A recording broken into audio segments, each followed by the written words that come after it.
Who's been the kindest to you in your life? Who has been the kindest to me in my life? Oh my gosh, that would be hard. Yeah. I mean, because you can go through so many years of different people who were kind to you. By being kind to someone, I think basically it's saying someone who cares for you the most. Oh, well, yeah, I guess. Yeah. But then you know, I mean, the Walmart greeter's really kind, yeah. but he Well, I doesn't didn't know mean me that. or I was give a shit. thinking, Off and on, I would say that you've probably been the kindest to me. well, thank you. Yeah, I guess for a long period. But then sometimes you, like, I'm thinking of a person way back when I was a child. You know, so it's like, see, there goes. You could pick out lots of different things. Yeah, But yeah, Grandpa's as a probably been child, the kindest to me. It was my grandmother Mimi as a child. Mm-hmm.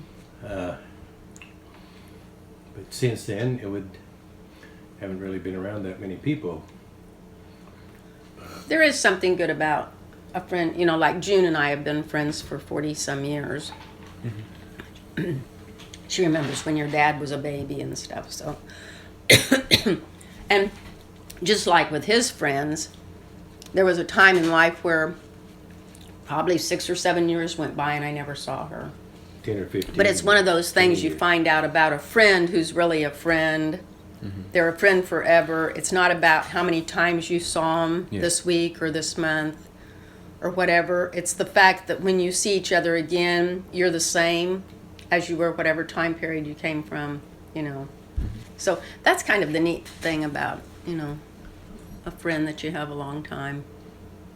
You can always go back and and you just pick up where you left off. Yeah. You know? Top 3 cars that you could have back. Which ones? That I've owned? Yeah. Well, in fact, I just saw a picture on here, and it may be my car. I had the first 160 Carroll Shelby Mustangs. Yeah.